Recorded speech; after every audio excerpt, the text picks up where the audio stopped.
During the 3 decades of Northern Ireland's conflict, the county of Fermanagh was hard hit by violence, as pro-Irish militants staged attacks from across the border in Ireland.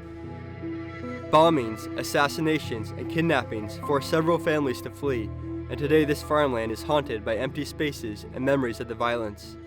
Innocent victims. Eric Brown is chairman of the Southeast Fermanagh Foundation, or SEF. And I'm at the location of the Crow family home near the village of Rosslea. We're about approximately 1.5 miles from the border with the Irish Republic. Mrs. Crow lived here with her 2 daughters, Sylvia and Norma. The house today, as you can see, is a derelict, but to me it's a reminder of the tragic events of a terrorist incident.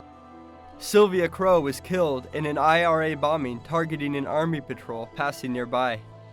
Mrs. Crow came back here, but as time went on, she left. She decided she could no longer live in the area, obviously too many bad memories, and decided that she'd move away.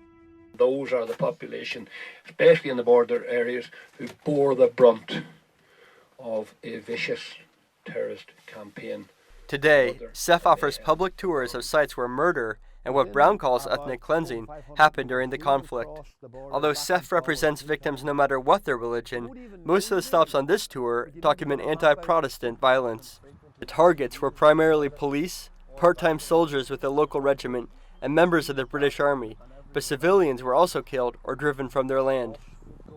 And if you take a look to your right and slightly to your front, the derelict building you see is the remains of what was the last Protestant business in this area.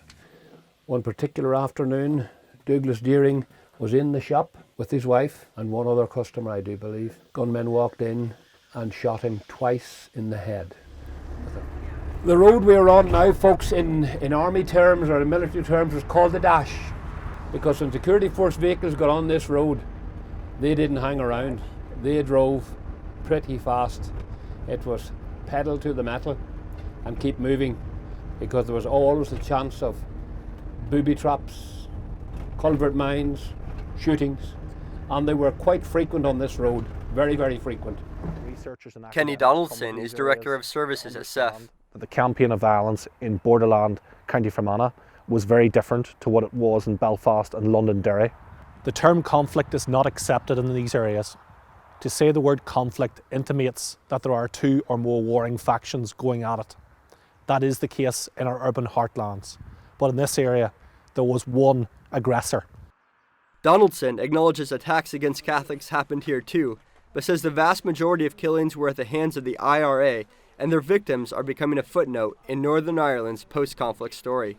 And let's be clear that this story that we're relaying today, that is not understood in America. It's not understood in England, let alone America. It's not even and understood why? here. And why is it not understood? It's down to ourselves to be better at it, but it's also a failure within our political system.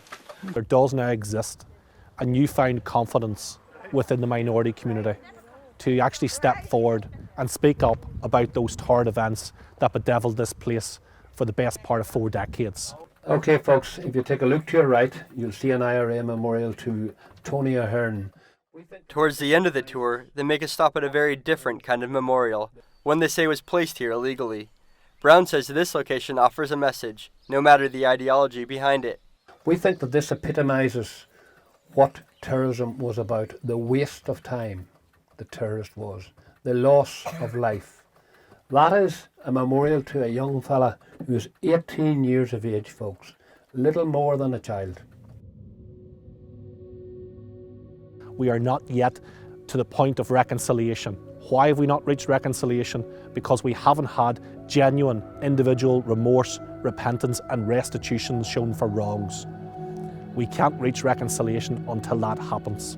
There's no quick fix to this. There is only hard grind and a generosity of spirit to be shown by all who were involved in the mayhem that took this place asunder.